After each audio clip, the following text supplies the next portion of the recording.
وأحسن منك لم تر قط عيني وأجمل منك لم تلد النساء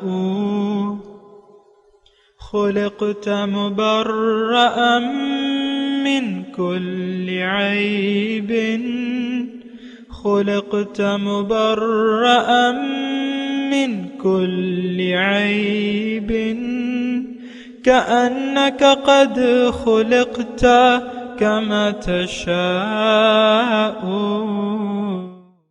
كتاب أنزلناه إليك مبارك ليدبروا آياته وليتذكر أولو الألباب. یہ کتاب برکت والی ہے جسے ہم نے آپ کی طرف نازل فرمایا ہے تاکہ دانش مند لوگ اس کی آیتوں میں غور و فکر کریں اور نصیحت حاصل کریں. اللہم صلی علی سیدنا محمد وعلی آل سیدنا محمد بعدد کل ذرۃ مئۃ الف الف مرۃ. سامعین و ناظرین اکرام، السلام علیکم ورحمۃ اللہ وبرکاتہ. سامعین اکرام، سورہ نساء آیت نمبر 33 سے 35، درس نمبر 351. آج کا موضوع، کیا ہم اپنا تزکیہ نفس کروا چکے ہیں؟ اس کے ساتھ آج کے سبق کا آغاز کرتے ہیں. سب سے پہلے گزشتہ سبق کا اعادہ ہوگا. اعوذ باللہ من الشیطان الرجیم. پناہ مانگتا ہوں میں اللہ کی شیطان مردود سے. بسم اللہ الرحمن الرحیم. شروع اللہ کے نام سے جو بڑا مہربان نہایت رحم والا ہے. ولا تتمنوا ما فضل الله به بعضكم على بعض للرجال نصيب مما اكتسبوا وللنساء نصيب مما اكتسبن واسألوا الله من فضله ان اللہ کان بکل شیء علیما. اور جس چیز میں خدا نے تم میں سے بعض کو بعض پر فضیلت دی ہے اس کی ہوس مت کرو. مردوں کو ان کاموں کا ثواب ہے جو انہوں نے کیے، اور عورتوں کو ان کاموں کا ثواب ہے جو انہوں نے کیے، اور خدا سے اس کا فضل و کرم مانگتے رہو. کچھ شک نہیں کہ خدا ہر چیز سے واقف ہے. سامعین کرام، سورہ نساء آیت نمبر 33. وَلِكُلٍّ جَعَلْنَا مَوَالِيَ، اور ہر ایک کے لیے ہم نے مقرر کر دیے ہیں وارث. موالی وارث کو کہتے ہیں. مما ترک الوالدین والاقربون، اس میں سے جو چھوڑ کے جائیں، چھوڑ مریں والدین یا رشتہ دار. والذین عقدت ایمانکم، اور وہ لوگ جن سے تمہارا عہد و پیمان ہو چکا ہے. فآتوہم نصیبہم، تو ان کو ان کا حصہ دے دو، زندگی میں دے دو. ان اللہ کان علی کل شیء شہیدا، بے شک اللہ تعالیٰ ہر چیز پر گواہ ہے، مطلع ہے. سامعین اکرام، مضمون وہی ہے، معاشرتی احکامات ہیں. اور اس جو آیت ہم نے پڑھی تو گزشتہ جو معاشرہ تھا، جاہلیت کا دور تھا، اس میں یہ طریقہ کار تھا کہ کسی سے اگر آپ کی دوستی ہے، پکا یارانہ ہے، دوستی ہے، کسی غیر خاندان کے علاوہ آپ کا کوئی رشتہ دار نہیں ہے وہ، لیکن دوستی ہو گئی، یارانہ ہو گیا، تو آپ پھر آپس میں عہد و پیمان کر لیتے کہ بھئی ہم دونوں ایک دوسرے کے وارث ہوں گے. تو موت کے بعد جو ہے وہ وراثت میں شریک ہو جاتا. اللہ تعالیٰ نے اس قانون کو ختم کر دیا کہ نہیں، ایسا نہیں ہے. ورثہ وہی ہیں جو اللہ تعالیٰ نے بنائے ہیں، بس اس کے علاوہ کوئی وارث نہیں ہے. باقی اللہ تعالیٰ نے اس میں کہا ہے کہ تم اگر کسی کو کچھ دینا چاہتے ہو تو اپنی زندگی میں دے دو، تمہارا مال ہے، لیکن جو بچ گیا وہ وارثوں کا ہے. یہ بس اس میں وہ ہے مضمون. الرجال قوامون علی النساء، مرد جو ہیں وہ ناظم ہیں، منتظم ہیں عورتوں پر. بما فضل اللہ بعضهم علی بعض، کیونکہ اللہ تعالیٰ نے ان کو بعض پہ فضیلت دی ہے، وبما انفقوا من اموالہم، اور بسبب ان کے کہ وہ مال بھی خرچ کرتے ہیں، فالصالحات، بس ایسی عورتیں جو نیکوکار ہیں، قانتات، شوہروں کی اطاعت گزار ہیں، حافظات للغیب، کہ وہ حفاظت کرنے والی ہیں شوہر کی غیر موجودگی میں، بما حفظ اللہ، جس کی حفاظت کا اللہ تعالیٰ نے ان کو ذمہ دار بنایا ہے، واللاتی تخافون نشوزہن، اور وہ عورت جو جن عورتوں سے تمہیں سرکشی کا خطرہ ہو، فعظوہن، تو انہیں سمجھاؤ، واہجروہن فی المضاجع، اور سونے میں بستر ان سے الگ کر دو، وَاضْرِبُوهُنَّ، اور مارو انہیں، فَإِنْ أَطَعْنَاكُمْ، اگر وہ پھر تمہارا کہنا مان لیں، فَلَا تَبْغُوا عَلَيْهِنَّ سَبِيلًا، تو ان پر الزام لگانے کے لیے بہانے تلاش نہ کرو، إِنَّ اللَّهَ كَانَ عَلِيًّا كَبِيرًا، بے شک اللہ تعالیٰ سب سے اوپر ہے اور بڑا ہے، وَإِنْ خِفْتُمْ شِقَاقَ بَيْنِهِمَا، اور اگر تمہیں کہیں میاں بیوی کے تعلقات بگڑ جانے کا خطرہ ہو، فَبْعَثُوا حَكَمًا مِّنْ أَهْلِهِ وَحَكَمًا مِّنْ أَهْلِهَا، تو ایک منصف مرد کے خاندان میں سے اور ایک منصف عورت کے خاندان میں سے مقرر کر دو، ان یریدا اصلاحاً، اگر یہ دونوں صلح کرنا چاہیں، یوفق اللہ بینہما، اللہ تعالیٰ ان دونوں میں موافقت پیدا کر دے گا، ان اللہ کان علیما خبیرا، اللہ تعالیٰ بے شک سب کچھ جاننے والا اور خبردار ہے۔ یہ آیت جو ہے سامعین اکرام، الرجال قوامون علی النساء، مرد عورتوں پر حاکم ہے۔ دیکھیں یہ حاکمیت کا تصور کیا ہے، تھوڑا سا اس کو سمجھ لیں۔ مرد اور عورت روحانی طور پر ایک ہی ہستی ہیں، اس میں کوئی فضیلت نہیں ہے۔ ایک بات یعنی جو اصلیت ہے، جو حقیقت ہے، اللہ تعالیٰ نے اس میں کوئی فرق نہیں رکھا ہے۔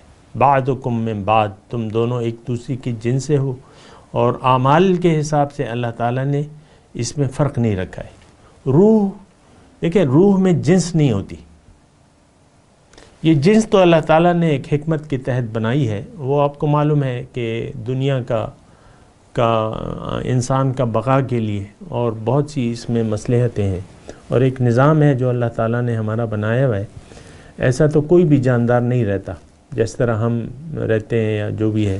تو بہرحال اللہ تعالیٰ کی حکمتیں جاننی بھی چاہیے اور سمجھنا بھی چاہیے۔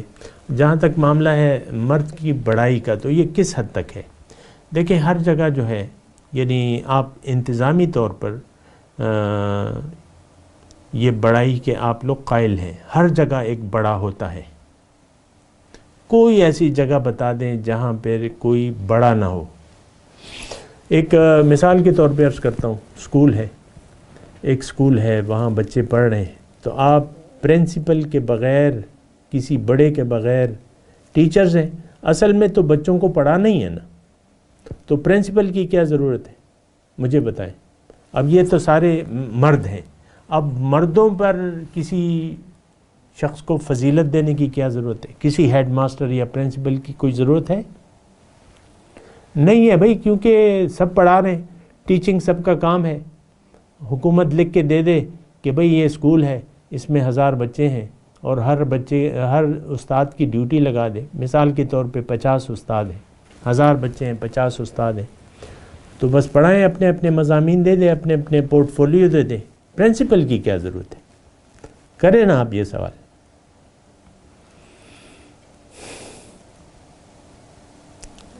یہ تو ایک جاہلانہ سی بات ہے نا۔ میں ویسی ایک بات کروں، قومی اسمبلی ہے تو بس سب وہاں اسپیکر کی کیا ضرورت ہے؟ اسپیکر وہ منتظم ہوتا ہے نا، چلاتا ہے، ہاؤس کو چلاتا ہے، 300-400 ممبران ہیں، سب ووٹ سے آئے، اس میں اب اسپیکر کی کیا ضرورت ہے؟ کریں سوال، اسپیکر کا کیا کام ہے؟ بس وہ قانون پیش کریں اور بحثیں کریں اور قانون کو پاس کریں، آگے چلیں۔ ایسا نہیں ہے۔ دیکھیں ہر جگہ حضور فرماتے ہیں تم جب سفر پہ جاؤ، اگر تم 3 ہو تو ایک کو امیر کر لو، 2 ہو تو ایک کو امیر بنا لو۔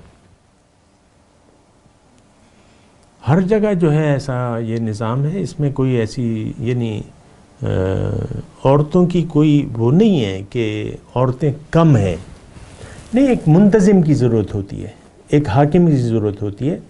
مرد اور عورت سے مل کر ایک خاندان بنتا ہے۔ اب کس کا حکم مانا جائے گا؟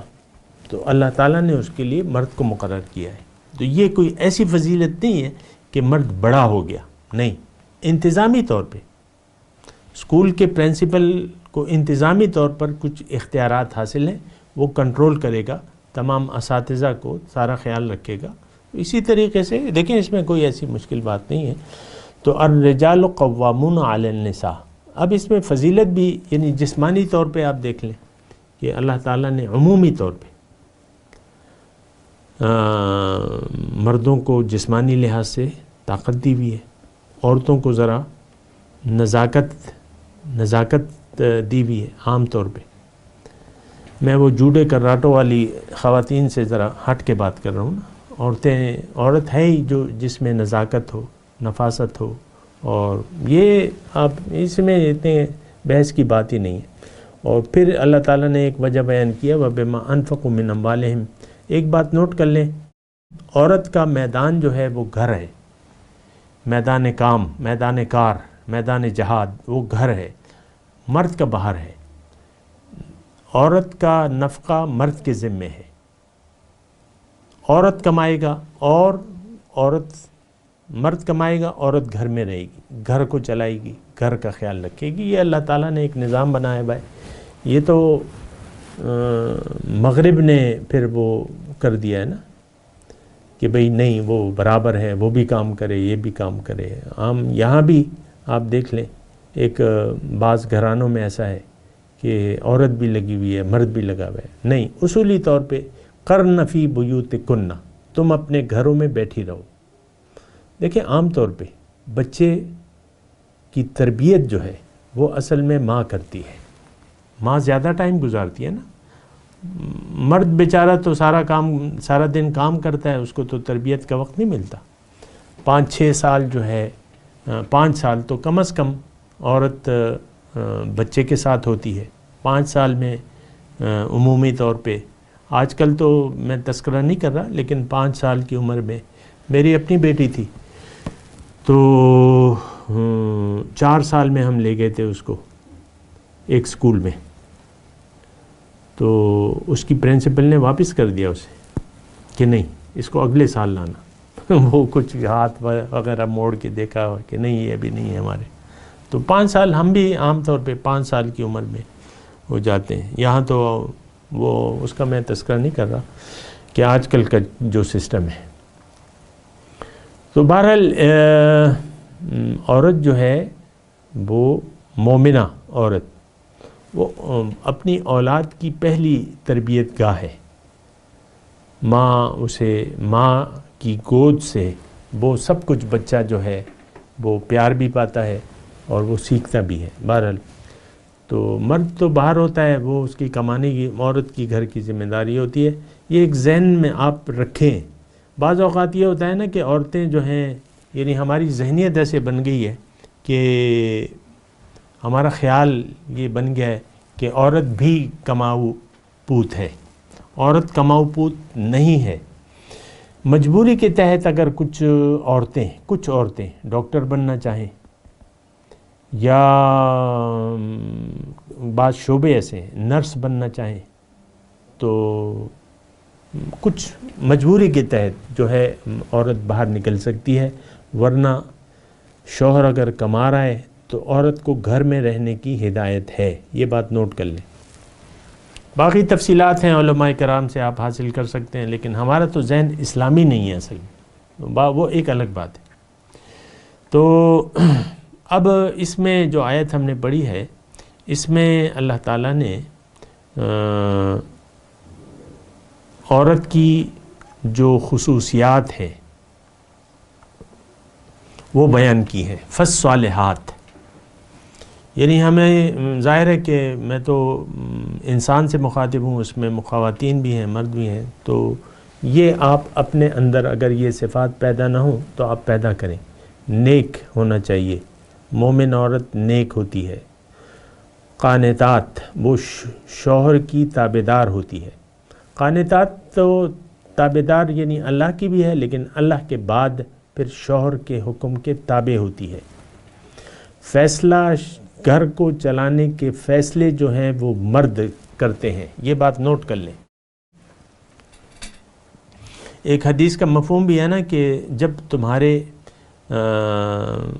کام جو ہیں عورتوں کے مشورے سے ہونے لگے تو زمین کی پیٹ جو ہے وہ زمین کے اوپر سے تمہارے لیے زمین کا پیٹ اچھا ہے. یعنی اس وقت تمہیں مر جانا چاہیے کہ اگر تمہارے امور جو ہیں وہ 3 باتیں ہیں، مجھے پوری حدیث یاد نہیں ہے، لیکن ایک کہ تمہارے یعنی تم پہ عورتیں حاکم بن جائیں اور وہ فیصلے کرنے لگیں تو یہ ٹھیک نہیں ہے. مرد کو فیصلہ کرنا چاہیے.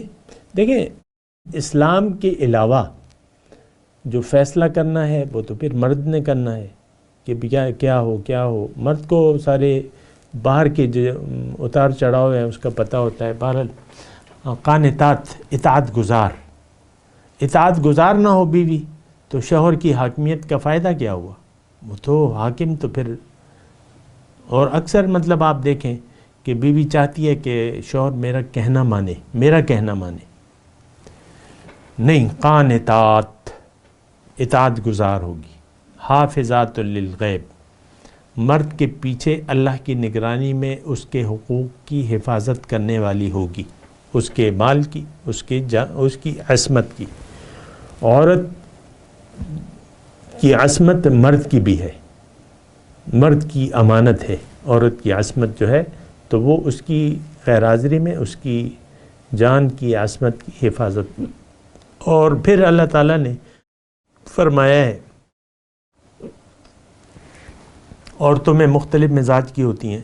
ایک عورت مثال کے طور پہ بد مزاج ہے، بڑھ چڑھ کے بولتی ہے، اختلاف کرتی ہے، شوہر سے بات پہ لڑتی ہے. واللاتی تخافون نشوزہن وہ عورتیں جس سے تمہیں سرکشی کا خطرہ ہو. تو یہ سرکشی تو اچھی نہیں ہوتی. یعنی یہ اس کا مطلب یہ ہے کہ وہ بغاوت کرتی ہے گھر کے نظام سے. سرکش عورت جو ہے گھر کے نظام سے، جو مرد کو اللہ تعالیٰ نے حاکمیت دی ہے اس میں بولنا شروع کر دیتی ہے، لڑنا شروع کر دیتی ہے. لڑائی آپ نے دیکھی ہے میاں بیوی کی؟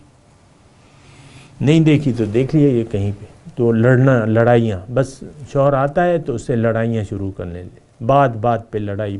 یہ اصل میں یہ انسان کی جو انانیت ہے وہ اس کو مجبور کرتی ہے. تو ہم تو عام طور پہ اپنی اصلاح تو کرتے نہیں ہیں.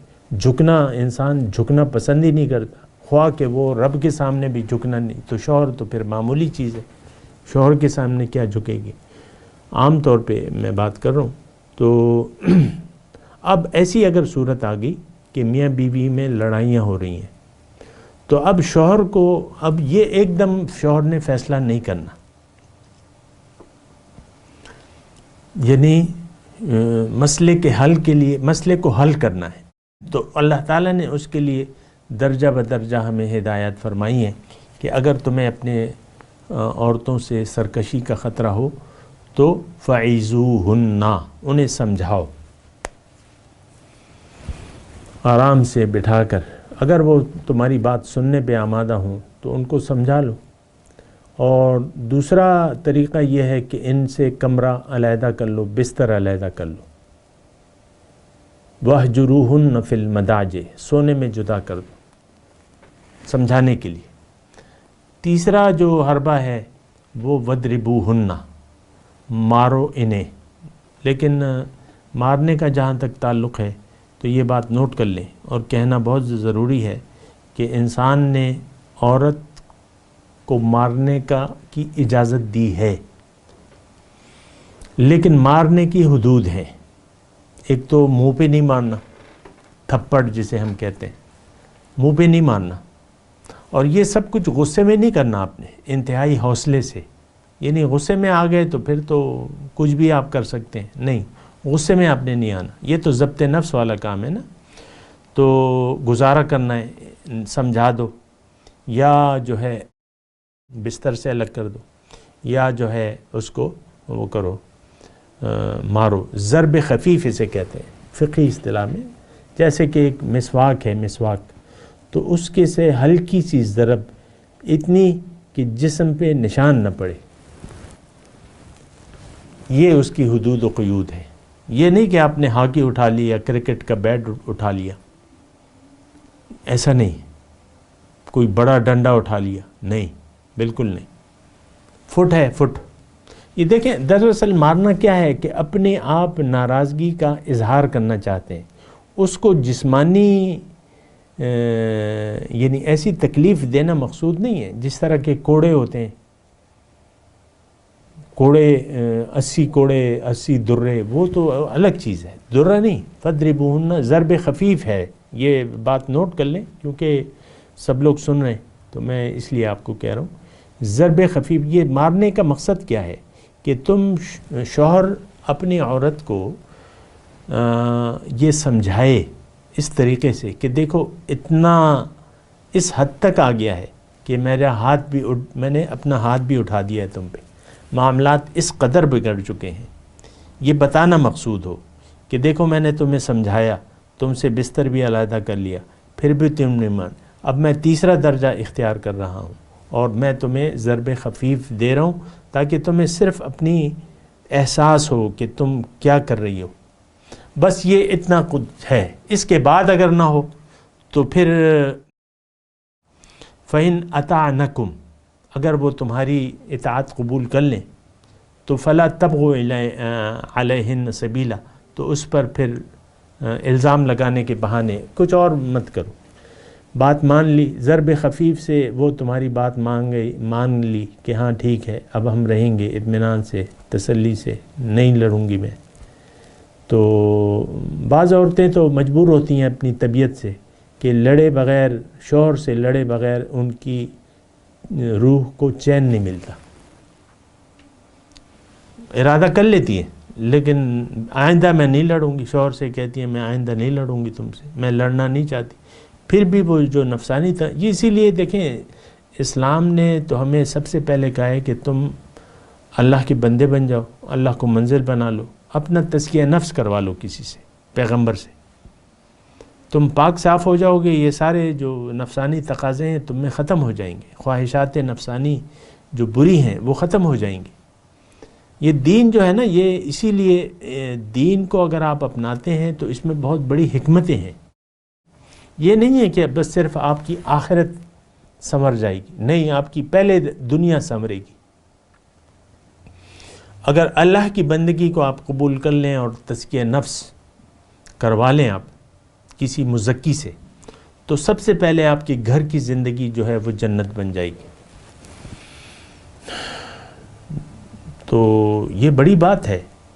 دیکھیں اللہ نے جو ہمیں ہدایت دی ہے نا، اس میں سب سے پہلے دنیا کا فائدہ ہے. لِلَّذِينَ أَحْسَنُوا فِي هَذِهِ الدُّنْيَا حَسَنَةٌ، جو نیکوکار ہیں ان کے لیے اس دنیا میں بھی بھلائی ہے، اور آخرت کے اجر کے تو کیا کہنے. بہرحال یہ ایک بات میں نے آپ کو کہہ دی. تو ان اللہ کان علیٰ کبیرہ، اللہ تعالیٰ بڑا ہے. یعنی یہاں اللہ تعالیٰ شوہر سے کہہ رہا ہے، شوہر سے کہ دیکھو تمہارے اوپر میں بڑا ہوں اور سب سے اوپر ہوں، تو تم ایسا مت کرو کہ بیوی کے ساتھ ضد شروع کر دو. وہ فَإِنْ أَطَعْنَكُمْ فَلَا تَبْغُوا عَلَيْهِنَّ سَبِيلًا. پھر دوسری آیت جو ہم نے پڑھی ہے تو وہ بھی میں پڑھ لیتا ہوں. وَإِنْ خِفْتُمْ، اس میں اس آیت کا مضمون یہ ہے کہ ان تینوں کام کرنے شوہر سے اللہ تعالیٰ یعنی میاں بیوی میں بند نہیں رہی. اب ظاہر ہے کہ یہ جھگڑا بڑھے گا، گھر والے دیکھیں گے اور لڑائیاں، پڑوسی بعض اوقات پڑوسیوں کو پتہ چل جاتا ہے کہ بھئی گھر میں لڑائی ہو رہی ہے شوہر و بیوی میں، ہمیشہ اکثر ایسی ہوتی رہتی ہے، تو یہ پھر بڑھے گی بات. جب بڑھے گی تو پھر ظاہر ہے کہ بیوی اپنے گھر والوں سے شکوہ کرے گی، شوہر کے گھر میں تو ہوتی ہے. تو پھر اللہ تعالیٰ فرما رہا ہے کہ تم ایسا کرو کہ اس قضیے کو دفع کرنے کے لیے حکم بنا لو، یا بیوی اور شوہر دونوں مشورے سے، بیوی اپنے خاندان سے ایک فرد کو اور شوہر اپنے خاندان سے ایک فرد کو، دونوں کو حکم بنا لے، اور وہ حکم جو ہے وہ ان میں صلح کے لیے کوشش کرے جدائی کے لیے نہیں، صلح کے لیے کوشش کرے. حکم جو بھی ہوتا ہے تو اس کو جب تک یہ پھر یعنی عدالتی اور فقہی معاملات آ جاتے ہیں، میں زیادہ اس کی تفصیل میں نہیں پڑھتا، لیکن اس میں یہ ہے کہ شوہر کو بنانے میں یعنی جو حکم بنتے ہیں، جو ثالث ہوتے ہیں، تو ان کو سنوارنی ہوتی ہے. بگاڑنے میں تو کوئی کردار نہیں ہونا چاہیے ثالثوں کا. بس اگر یعنی ثالثی دونوں میں اگر اصلاح ہوتی ہے اور یہ دونوں اگر اصلاح چاہتے ہیں، یا دونوں جو حکم ہیں وہ اصلاح ان یریدا اصلاحً، اب اس میں یریدا اصلاحً، اس میں دونوں میاں بیوی بھی مخاطب ہیں اور جو ثالث بن گئے وہ بھی مخاطب ہیں. تو اگر یہ صلح چاہتے ہیں یہ لوگ تو اللہ تعالیٰ ان میں موافقت پیدا کر دے گا. ان اللہ کان علیماً خبیرہ، بے شک اللہ تعالیٰ سب کچھ جاننے والا ہے، خبردار ہے. میں تلاوت کرتا ہوں، میرے ساتھ دہرائیے. اعوذ باللہ من الشیطان الرجیم، بسم اللہ الرحمن الرحیم. وَلِكُلٍّ جَعَلْنَا مَوَالِيَ، آیت نمبر 33 سے. وَلِكُلٍّ جَعَلْنَا مَوَالِيَ مِمَّا تَرَكَ الْوَالِدَيْنِ وَالْأَقْرَبُونَ وَالَّذِينَ عَقَدَتْ أَيْمَانُكُمْ فَآتُوهُمْ نَصِيبَهُمْ إِنَّ اللَّهَ كَانَ عَلَى كُلِّ شَيْءٍ شَهِيدًا. الرجال قوامون على النساء بما فضل الله بعضهم على بعض وبما أنفقوا من أموالهم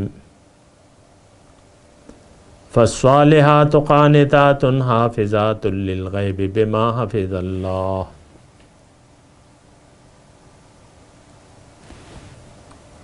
واللاتي تخافون نشوزهن فَعِزُوهُنَّ وَاهْجُرُوهُنَّ فِي الْمَضَاجِعِ وَاضْرِبُوهُنَّ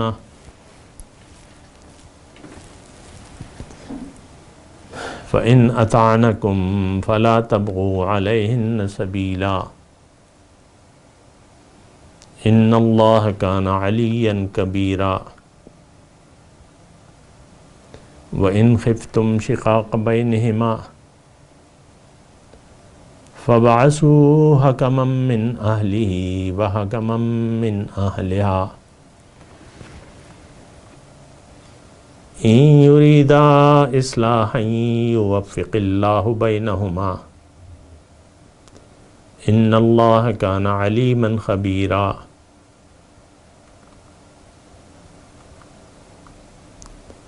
ترجمہ سنا دیں.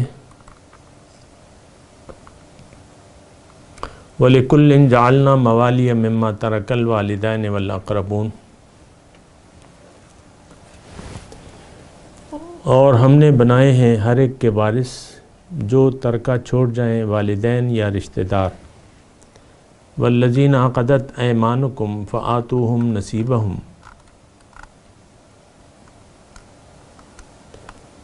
اس کے علاوہ اگر کسی سے تمہارے عہد و پیمان ہو تو انہیں ان کا حصہ دے دو. ان اللہ کان علی کل شیء شہیدا، بے شک اللہ تعالیٰ ہر چیز پر گواہ ہے. الرجال قوامون علی النساء بما فضل اللہ بعضهم علی بعض، مرد عورتوں پر حاکم ہے اس واسطے کہ اللہ نے ایک کو ایک پہ فضیلت دی ہے. وَبِمَا أَنفَقُوا مِنْ أَمْوَالِهِمْ، اور اس واسطے کہ وہ اپنے مال خرچ کرتے ہیں. فالصالحات قانتات حافظات للغیب بما حفظ اللہ. پس جو عورتیں نیک ہیں وہ تابعدار بھی ہیں مردوں کے پیچھے اللہ کی نگرانی میں ان کے حقوق کی حفاظت کرتی ہیں. واللاتی تخافون نشوزہن فعظوہن واہجروہن فی المضاجع واضربوہن. اور جن عورتوں سے تمہیں سرکشی کا خطرہ ہو تو انہیں سمجھاؤ، سونے میں جدا کر دو اور مارو. پھر اگر وہ تمہارا کہنا مان جائیں تو ان پر الزام لگانے کے لیے فَإِنْ أَطَعْنَكُمْ فَلَا تَبْغُوا عَلَيْهِنَّ سَبِيلًا.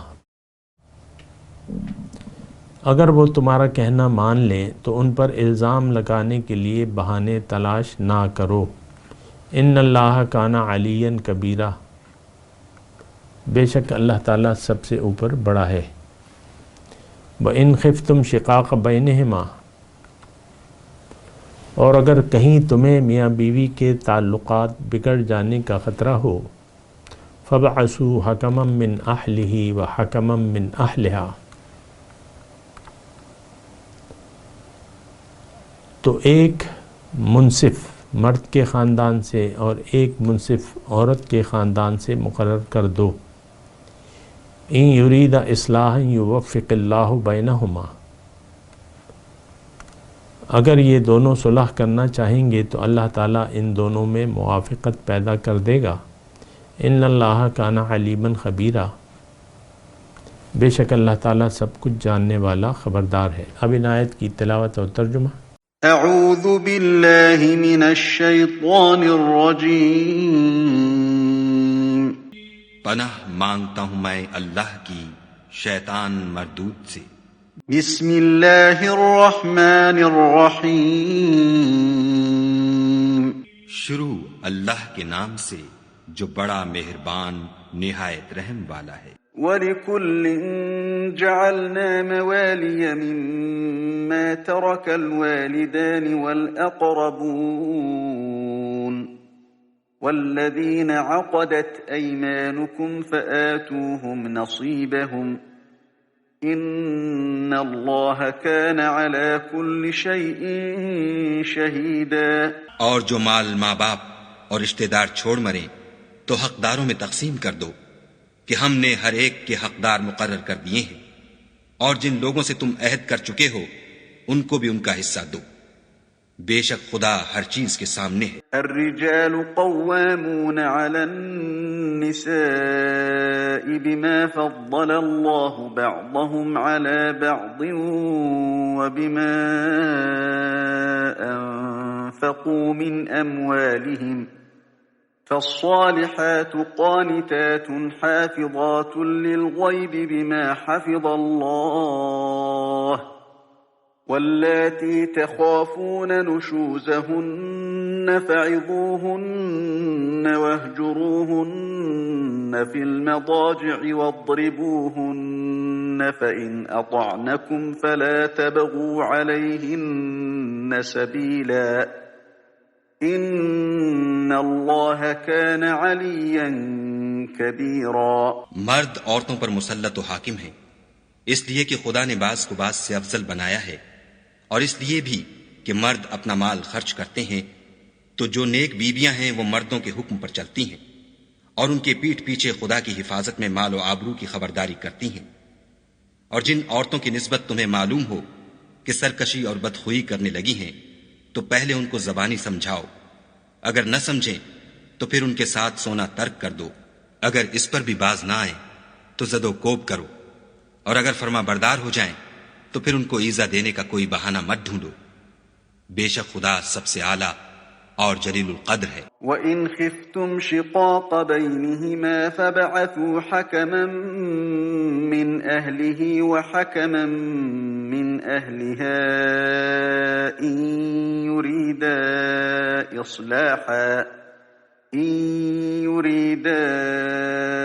إِصْلَاحًا يُوَفِّقِ اللَّهُ بَيْنَهُمَا ان اللہ کان علیما خبیرا۔ اور اگر تم کو معلوم ہو کہ میاں بیوی میں انبن ہے تو ایک منصف مرد کے خاندان میں سے اور ایک منصف عورت کے خاندان میں سے مقرر کرو، وہ اگر صلح کرا دینی چاہیں گے تو خدا ان میں موافقت پیدا کر دے گا۔ کچھ شک نہیں کہ خدا سب کچھ جانتا اور سب باتوں سے خبردار ہے۔ سامعین کرام، اس کے ساتھ آج کے درس کا وقت اختتام کو پہنچا۔ اگلے درس میں انشاءاللہ ملاقات ہوگی۔ وآخر دعوانا ان الحمدللہ رب العالمین۔ مولاي صل وسلم دائما ابدا على حبيبك خير الخلق كلهم۔